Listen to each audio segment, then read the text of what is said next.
നമസ്കാരം എല്ലാ പ്രേക്ഷകർക്കും ഡോക്ടർ ക്യൂവിലേക്ക് സ്വാഗതം.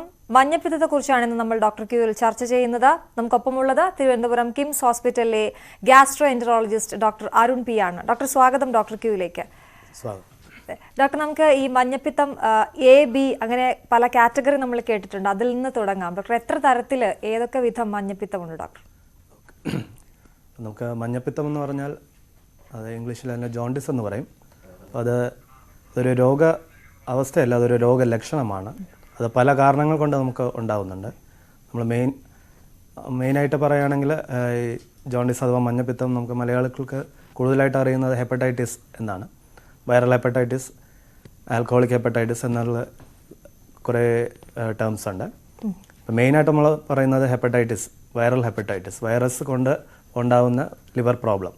മെയിനായിട്ട് viral hepatitis A, hepatitis B, hepatitis C, hepatitis D, hepatitis E. മെയിനായിട്ട് നമുക്ക് കണ്ടുവരുന്നത് ഹെപ്പറ്റൈറ്റിസ് എ, ഭക്ഷണത്തിൽ നിന്നും കിട്ടി വരുന്ന ഹെപ്പറ്റൈറ്റിസ് ആണ് ഹെപ്പറ്റൈറ്റിസ് എ വൈറസ്. ബിയും സിയും യൂഷ്വലി രക്തം വഴി കിട്ടുന്നതാണ്. മൾട്ടിപ്പിൾ നീഡിൽ ഇഞ്ചെക്ഷൻസോ IV ബ്ലഡ് പ്രോഡക്ട്സ് യൂസ് ചെയ്യുമ്പോഴോ അൺസേഫ് ആയിട്ടുള്ള ഇഞ്ചക്ഷൻ ടെക്നിക്സ് ഉപയോഗിക്കുമ്പോഴോ കിട്ടുന്നതാണ് വൈറൽ ഹെപ്പറ്റൈറ്റിസ് ബി. അതുപോലെ തന്നെയാണ് ഹെപ്പറ്റൈറ്റിസ് സിയും അതുപോലെ തന്നെയാണ് കിട്ടുന്നത്. ഹെപ്പറ്റൈറ്റിസ് ഇയും നമുക്ക് ഭക്ഷണത്തിലൂടെ അല്ലെങ്കിൽ മലിനമായിട്ടുള്ള ജലത്തിലൂടെയാണ് ഹെപ്പറ്റൈറ്റിസ് ഇ കിട്ടുന്നത്. ഓക്കെ ഡോക്ടർ, നമ്മൾ ഈ മഞ്ഞപ്പിത്തം എന്ന് കേൾക്കുമ്പോൾ തന്നെ നമുക്ക് ഈ മഞ്ഞ ശരീരത്തിൽ, കണ്ണിൽ മഞ്ഞ നിറം, അതൊക്കെ നമുക്ക് ബേസിക് ആയിട്ട് അറിയാവുന്ന കാര്യം. നഖത്തിൽ മഞ്ഞ നിറം വരിക, അങ്ങനെയൊക്കെയാണല്ലോ. മൂത്രത്തിൽ മഞ്ഞ നിറം കാണുമ്പോൾ പേടിക്കുക. അപ്പോൾ ഈ മഞ്ഞ, അതിന് ഈ രോഗമായിട്ടുള്ള ബന്ധം എന്താണ്? ഡോക്ടർ പറഞ്ഞതുപോലെ ഒരു രോഗലക്ഷണമാണെങ്കിൽ എങ്ങനെയാണ് ഇതിനെ കണ്ടെത്തുക? അതെ, അത് നമുക്ക് നോർമലി നമ്മുടെ ശരീരത്തിൽ രക്തത്തിൽ ബിലിറുബിൻ എന്ന് പറഞ്ഞൊരു ഘടകമുണ്ട്. അത് നമ്മുടെ RBCs, അതായത് രക്ത അണുക്കൾ പൊട്ടിയിട്ട് ഉണ്ടാകുന്ന അതിൻ്റെ ഒരു ബ്രേക്ക് ഡൗൺ പ്രോഡക്റ്റാണ് ഈ ബിലിറുബിൻ എന്ന് പറയുന്നത്. അത് നമ്മൾ നോർമലി അത് കരളിലാണ് അതിൻ്റെ ഡീഗ്രഡേഷൻ എല്ലാം നടക്കുന്നത്. അത് നോർമൽ ഒരു വാല്യൂ ഉണ്ട്, അതിന് ഒരു 1.5 അപ് ടു 1.5 അത് നോർമലായിട്ട് നമുക്ക് പറയാം. അതിൻ്റെ രക്തത്തിൽ അതിൻ്റെ അളവ് മോർ ദാൻ 3 മില്ലിഗ്രാമിനും കൂടുതലാണെങ്കിലാണ് നമുക്കത് ബിലിറുബിൻ കണ്ണിലും മൂത്രത്തിലുമൊക്കെ കണ്ടു തുടങ്ങുന്നത്. ചില രോഗികൾക്ക് അതിന് മുമ്പേ കണ്ടു തുടങ്ങും. പക്ഷെ നമുക്ക് ക്ലിനിക്കലി മഞ്ഞപ്പിത്തം ഉണ്ട് എന്ന് പറയുന്നെങ്കിൽ മോർ ദാൻ 3 ആയിരിക്കും. അത് നമുക്ക് ബ്ലഡ് ടെസ്റ്റ് ചെയ്താൽ മാത്രമേ എത്ര തോതിലുണ്ട് എന്നെല്ലാം നമുക്ക് അറിയാൻ പറ്റത്തുള്ളൂ. ഓക്കെ, ഈ ഡോക്ടർ ഇപ്പം പറഞ്ഞ 4 വിഭാഗങ്ങൾ A, B, C, D, അതിൽ ഏറ്റവും ഗുരുതരമായി പോകുന്ന അല്ലെങ്കിൽ ഗൗരവമായി കാണേണ്ട വിഭാഗം ഏതാണ് ഡോക്ടർ? അതുതന്നെ, നമുക്ക് മെയിനായിട്ട് ഹെപ്പറ്റൈറ്റിസ് ബിയും സിയുമാണ് കൂടുതലായി ഗുരുതരമായി മാറുന്നത്. എല്ലാം ഈ പറഞ്ഞതുപോലെ തന്നെ A to E എല്ലാം നമുക്ക് ഒരു അക്യൂട്ട്, അതായത് വളരെ പെട്ടെന്നുണ്ടാകുന്ന ഒരു ഹെപ്പറ്റൈറ്റിസ് ആവാം. യൂഷ്വലി ഹെപ്പറ്റൈറ്റിസ് എയും ഇയും പെട്ടെന്ന് തന്നെ അത് ശരീരത്തിൽ നിന്നും പോകും. ഹെപ്പറ്റൈറ്റിസ് ബി അല്ലെങ്കിൽ സി വൈറസ് കുറേ പേഷ്യൻസിന് അത് അക്യൂട്ടായിട്ട് വന്ന് അത് മാറും. ചില പേഷ്യൻസിൽ അത് രക്തത്തിൽ തന്നെ കലർന്ന് കിടന്ന് ക്രോണിക്, അതായത് നീണ്ടു നിൽക്കുന്ന ഹെപ്പറ്റൈറ്റിസ് ആയിട്ട് മാറും.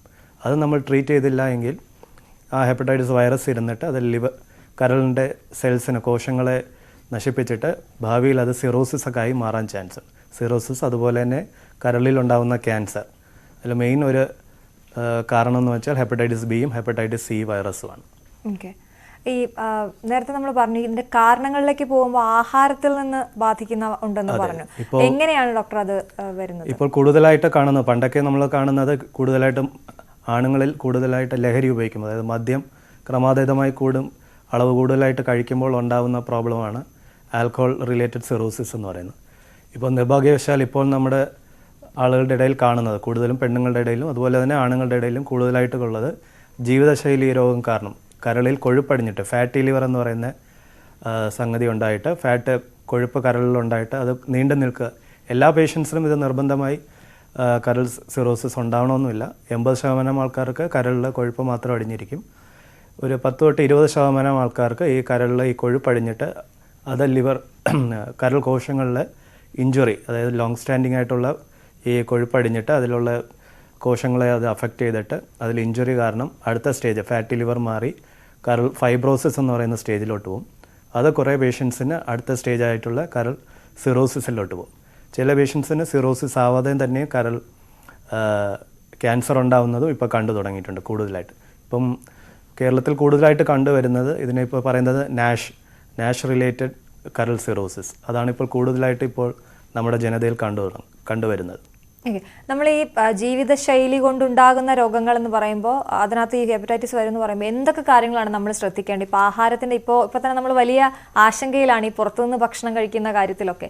എന്തൊക്കെ കാര്യങ്ങളാണ് ഈ ഹെപ്പറ്റൈറ്റിസ് വരാതിരിക്കാൻ നമ്മൾ ശ്രദ്ധിക്കേണ്ടത്? അതെ, ഈ പറഞ്ഞ പോലെ തന്നെ ഹെപ്പറ്റൈറ്റിസ് എന്ന് പറയുന്നത് കരളിലെ ഫാറ്റ് ക്രമാതീതമായി കൂടിയിട്ട് അത് ലിവറിൽ ഉണ്ടാകുന്ന ഇഞ്ചുറീനെയാണ് നമ്മൾ നാഷ്, അതായത് നോൺ ആൽക്കഹോളിക് സ്റ്റേറ്റോ ഹെപ്പറ്റൈറ്റിസ് എന്ന് പറയുന്നത്. അത് മെയിനായിട്ട് നമ്മുടെ ഈ ഫുഡ് രീതി തന്നെയാണ്. അമിതമായിട്ടുള്ള കാർബോഹൈഡ്രേറ്റ് ഇൻടേക്ക് അല്ലെങ്കിൽ ഫാറ്റി ഫുഡ് കൂടുതലായിട്ട് കഴിക്കുക, പിന്നെ സെഡൻഡറി ലൈഫ് സ്റ്റൈൽ, അതായത് നമ്മൾ ഒട്ടും എക്സസൈസ് ഒന്നും ചെയ്യാതെ ഇരിക്കുമ്പോൾ ഈ ഭക്ഷണത്തിൽ നിന്ന് കാലറി നമ്മൾ ബ്രേക്ക് ഡൗൺ ചെയ്യുന്നില്ല. അപ്പോൾ അത് ഓട്ടോമാറ്റിക്കലി അത് കരളിൽ ചെന്നിട്ട് അത് കൊഴുപ്പായിട്ട് അടിയുന്നുണ്ട്. അത് നീണ്ടു നിൽക്കുമ്പോൾ അതിൽ കരളിൽ ഉണ്ടാകുന്ന കാരണമാണ് ഈ നോൺ ആൽക്കഹോളിക് സ്റ്റേറ്റോ ഹെപ്പറ്റൈറ്റിസ്. അത് പല നാൾ നീണ്ടു നിൽക്കുമ്പോൾ അത് ലിവർ സിറോസിലോട്ട് നയിക്കുന്നു. ഓക്കെ ഡോക്ടർ, നമുക്കൊരു കോൾ ഉണ്ട്. ഔസേപ്പ് ചേർത്തലയിൽ നിന്നും. ഔസേപ്പ്, ഡോക്ടറോട് സംശയം ചോദിച്ചോളൂ.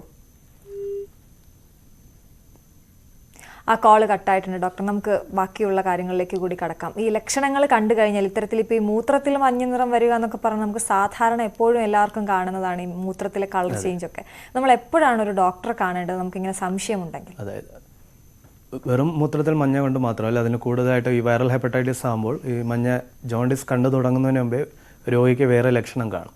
കൂടുതലായിട്ട് തുടങ്ങുമ്പോൾ തന്നെ അമിതമായിട്ടുള്ള ക്ഷീണം, വയറുവേദന, ഛർദിൽ, ചിലപ്പോൾ കടുത്ത പനി, വിശപ്പില്ലായ്മ, ഇതെല്ലാം കാണും. ഇത് വന്നതിന് ശേഷമായിരിക്കും മൂത്രത്തിലോ അല്ലെങ്കിൽ കണ്ണിലോ മഞ്ഞ കണ്ടു തുടങ്ങുന്നത്. മഞ്ഞ കണ്ടു കഴിയുമ്പോൾ യൂഷ്വലി വൈറൽ ഹെപ്പറ്റൈറ്റിസിൽ പനി പിന്നെ കാണാറില്ല. ആ സമയത്തായിരിക്കും ജോണ്ടിസ് വരുന്നത്. പിന്നെ വൈറൽ ഹെപ്പറ്റൈറ്റിസ് അല്ലാതെയും വേറെ പല കാരണങ്ങൾ കൊണ്ട് നമുക്ക് മഞ്ഞപ്പിത്തം വരാം. ഒന്ന്, പിത്തക്കുഴലിൽ എന്തെങ്കിലും ബ്ലോക്ക് ഉണ്ടെങ്കിൽ, അതായത് പിത്തസഞ്ചിയിൽ നിന്ന് ഏതെങ്കിലും കല്ല് താഴോട്ട് ഇറങ്ങി പിത്തം പോകുന്ന ട്യൂബിൽ എന്തെങ്കിലും ബ്ലോക്ക് ഉണ്ടെങ്കിൽ നമുക്ക് മഞ്ഞപ്പിത്തം വരാം. ആ സമയത്താകുമ്പോൾ പേഷ്യൻറ്റിന് അധികമായി വേറെ ബുദ്ധിമുട്ടുകളായ വയറുവേദന, കടുത്ത പനി, വിറയൽ, അതെല്ലാം കാണാൻ സാധ്യതയുണ്ട്. ചില കണ്ടീഷൻസിൽ മഞ്ഞ മാത്രം കാണത്തുള്ളൂ. ചില ഹെപ്പറ്റൈറ്റിസ് ബിയിൽ ക്രോണിക് സ്റ്റേജിൽ ചിലപ്പോൾ മഞ്ഞ മാത്രമായിട്ടായിരിക്കും പ്രസൻറ്റ് ചെയ്യുന്നത്. ഓക്കെ ഡോക്ടർ, ഇങ്ങനെ ലക്ഷണങ്ങൾ കണ്ടു കഴിഞ്ഞ് നമ്മൾ ഡോക്ടറെ അടുത്ത് ചെല്ലുമ്പോൾ ഇതിൻ്റെ പരിശോധന ഇപ്പോൾ ഏത് വിഭാഗമാണ് എന്നുള്ളത് ആദ്യത്തെ കാര്യം. ഈ മഞ്ഞപ്പിത്തമാണോ എന്നുള്ളതിൻ്റെ പരിശോധനയൊക്കെ ഏത് രീതിയിലാണ്? അതെ, ആദ്യം നമുക്ക് അതിനായിട്ട് ലിവർ ഫംഗ്ഷൻ ടെസ്റ്റ് എന്ന് പറയും. രക്തത്തിലെ ലിവറിൻ്റെ ബയോകെമിക്കൽ ടെസ്റ്റായ ബിലിറൂബിൻ്റെ അളവ്, ലിവർ എൻസൈംസായ SGOT, SGPT, പ്രോട്ടീൻ, ആൽബുമിൻ, രക്തം കട്ട പിടിക്കുന്ന പ്രോത്രോംബിൻ ടൈം എന്ന് പറഞ്ഞ് ബേസിക് ആയിട്ടുള്ള ലിവർ ഫംഗ്ഷൻ ടെസ്റ്റ് നമ്മൾ നോക്കണം. അതിനനുസരിച്ചായിരിക്കും ബാക്കി പരിശോധനകൾ. അത് യൂഷ്വലി അക്യൂട്ടായിട്ടുള്ള വൈറൽ ഹെപ്പറ്റൈറ്റിസിലെല്ലാം ലിവർ എൻസൈംസും ഒരുപാട് കൂടുതലായിരിക്കും. 1000 മോർ ദാൻ 1000 എന്ന വാല്യൂസിന് കൂടുതലായിരിക്കും അക്യൂട്ട് ഹെപ്പറ്റൈറ്റിസിലെല്ലാം. ഓക്കെ ഡോക്ടർ, അതുപോലെ തന്നെ ഈ വെള്ളത്തിൻ്റെ ആഹാരത്തിൻ്റെയും കാര്യം പറയുമ്പോൾ ശുചിത്വത്തിന് ഈ രോഗവുമായി ബന്ധപ്പെട്ട് ഏതെങ്കിലും പ്രാധാന്യമുണ്ടോ? നമ്മൾ അത്രത്തോളം ശുചിത്വത്തോടെ ഇരിക്കണം എന്നുള്ളതും ഗൗരവതരമാണോ ഈ കാര്യത്തിൽ? അതെ, നമുക്ക് ഹെപ്പറ്റൈറ്റിസ് A അല്ലെങ്കിൽ ഹെപ്പറ്റൈറ്റിസ് C എന്ന് പറയുന്ന വൈറസ് യൂഷ്വലി മലിനമായിട്ടുള്ള ജലമോ നേരെ വേവിക്കാതായിട്ടുള്ള ഭക്ഷണങ്ങളിൽ നിന്നൊക്കെ കിട്ടുന്നതാണ്. അത് യൂഷ്വലി ഫുഡ് ബോൺ എന്ന് പറയും. അത് നമ്മുടെ ശുചിത്വം അതിന് നല്ലതായിട്ടുള്ളൊരു പ്രാധാന്യമുണ്ട്. മലിനമായിട്ടുള്ള ജലത്തിലാണ് ഇത് കൂടുതലായിട്ട് കാണുന്നത്. അപ്പോൾ തിളപ്പിച്ചാറ്റി അല്ലാതെ വെള്ളമെല്ലാം കുടിക്കുമ്പോൾ ഇത് വരാനുള്ള സാധ്യത കൂടുതലാണ്. അതാണ് എപ്പോഴും തിളപ്പിച്ചാറ്റിയ വെള്ളം അല്ലെങ്കിൽ നല്ലൊരു മിനറൽ വാട്ടർ കഴിക്കണമെന്ന് പറയുന്നത്. ഓക്കെ, ഈ ചികിത്സയിലേക്ക് വരുമ്പോൾ പണ്ട് കാലത്തൊക്കെ ഈ മഞ്ഞപ്പിത്തം എന്ന് പറയുമ്പോൾ ചില ചെടികളൊക്കെ പിഴിഞ്ഞ് അതിൻ്റെ നീരൊക്കെ കുടിക്കുന്ന അങ്ങനത്തെ ഒരു കാര്യങ്ങളൊക്കെ ഉണ്ടായിരുന്നല്ലോ നേരത്തെ. ഈ അതിനെ എത്രത്തോളം പ്രോത്സാഹിപ്പിക്കുന്നുണ്ട്, അല്ലെങ്കിൽ അത് ഏത് വിഭാഗത്തിനാണ് എന്നൊക്കെ കൃത്യമായി പരിശോധിച്ച ശേഷം ആയിരിക്കില്ല അങ്ങനെ ഒരു ചികിത്സ തരുന്നതും. അപ്പോൾ അത് എത്രത്തോളം ഗൗരവതരമാണ് ആ വിഷയം? ഓക്കെ, അത് ഇപ്പോഴും അത് കണ്ടുവരുന്നുണ്ട്. മിക്കവരും ഈ മഞ്ഞ കാണുമ്പോൾ കീഴാർനെല്ലി പോലത്തെ സാധനങ്ങൾ കഴിക്കുകയും ചില പേഷ്യൻസിന് അത് ചിലപ്പോൾ അത് കുഴപ്പമില്ലാത്ത അസുഖമാണെങ്കിൽ ചിലപ്പോൾ അതിൽ തന്നെ റെസ്പോണ്ട് ചെയ്യും. പക്ഷേ അത് നമുക്ക് എന്ത് കാരണങ്ങൾ കൊണ്ട് വന്നു എന്നുള്ളത് ആദ്യം കണ്ടുപിടിച്ചതിന് ശേഷമായിരിക്കണം മറ്റ് ചികിത്സകൾ.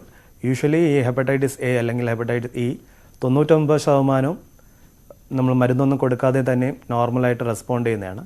1% ആൾക്കാർക്ക് മാത്രമായിരിക്കും ഇത് മോശമായ സ്റ്റേജിലോട്ട്, ഓർമ്മക്കേട് അല്ലെങ്കിൽ ലിവർ ഫെയിലിയർ എന്ന് പറയുന്ന സ്റ്റേജിലോട്ട് പോകുന്നത്. ചില പേഷ്യൻസ് നമ്മൾ ഈ ആയുർവേദം ഇങ്ങനത്തെ മരുന്നുകളെല്ലാം കഴിക്കുമ്പോൾ ഓൾറെഡി ലിവറിന് പ്രോബ്ലം ഉള്ള ആൾക്കാർക്ക് ഇതെല്ലാം കഴിക്കുമ്പോൾ വീണ്ടും ലിവർ ഫെയിലിയറിലോട്ട് പോകാനുള്ള വരെയുള്ള സാധ്യത കൂടുതലാണ്. ഓ ശരി ശരി ഡോക്ടർ, നമുക്ക് ഒരു കോൾ ഉണ്ട്. സുനിൽ ആലപ്പുഴയിൽ നിന്നും. സുനിൽ, ഡോക്ടറോട് സംശയം ചോദിച്ചോളൂ.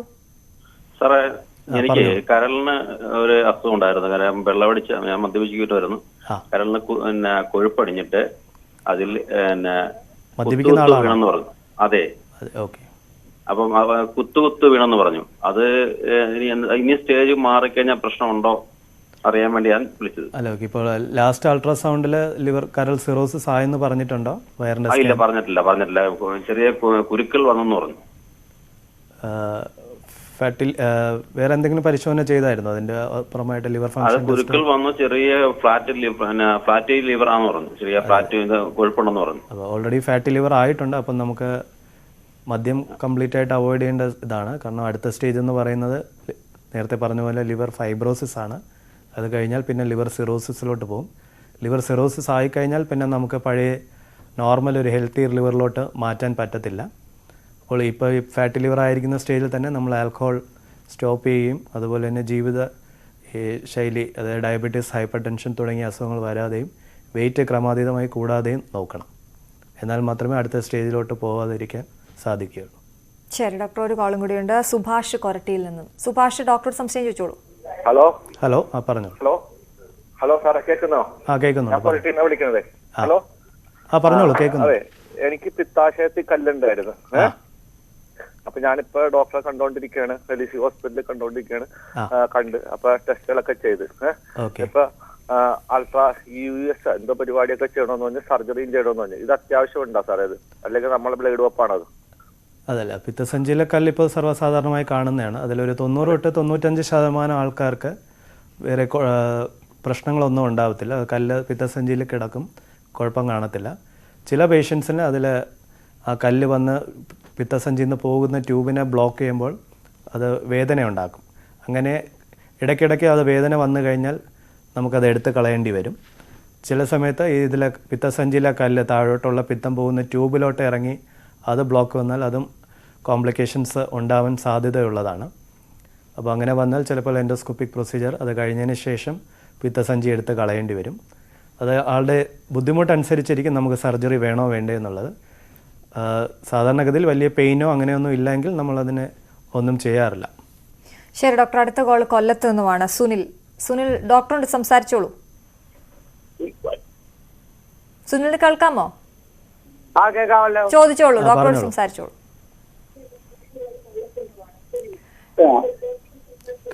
അതെ, പിന്നെ എനിക്ക്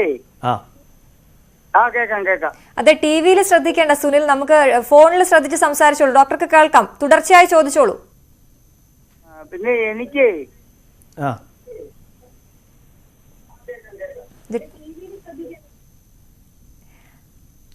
മറുപടി ടിവിയിലാണ് നോക്കുന്നത്, അതുകൊണ്ടാണ് ചോദ്യം ചോദിക്കാനുള്ള ബുദ്ധിമുട്ടുണ്ട്. എല്ലാവരും ഒന്ന് ഫോണിൽ ശ്രദ്ധിച്ച് സംസാരിക്കണം. ഡോക്ടർക്ക് ഒരു ചെറിയ ഇടവേളയ്ക്ക് ശേഷം തുടരും.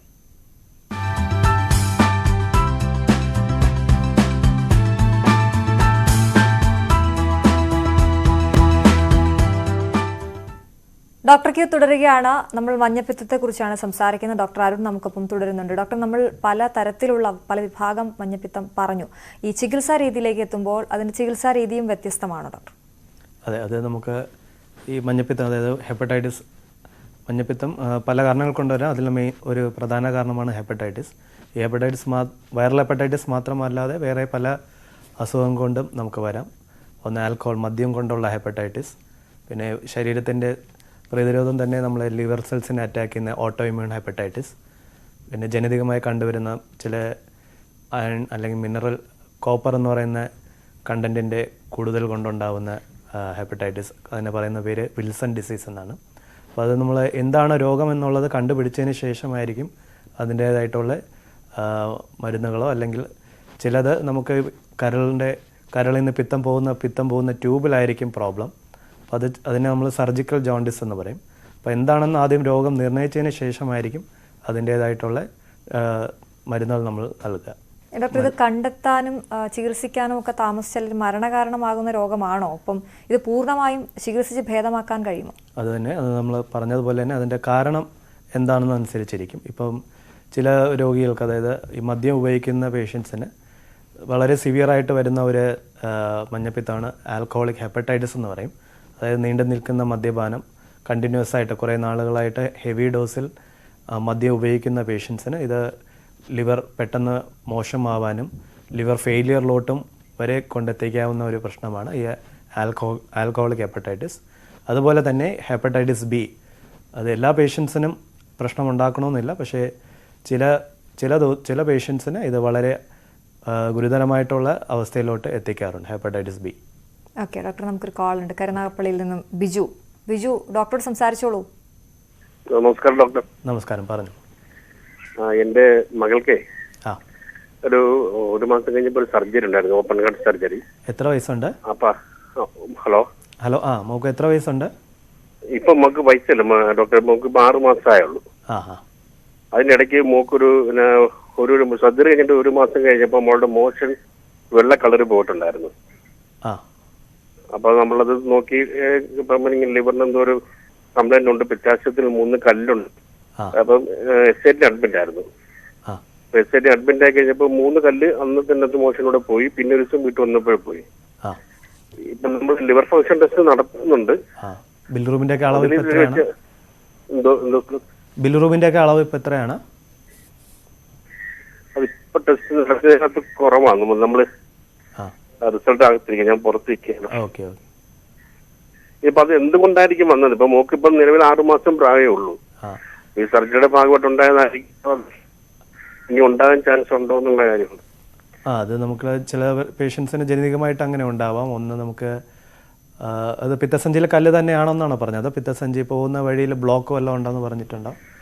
ഈ ബ്ലോക്കിന്റെ ആയിട്ടാണ് ഈ മോഷൻ ഈ വെള്ളക്കളർ ഈ മോഷന് വെള്ളക്കളറിൽ പോകുന്നതിന്റെ 3-4 ദിവസം മുമ്പ് പോകുമ്പോൾ ഭയങ്കര വിളിയായിരുന്നു,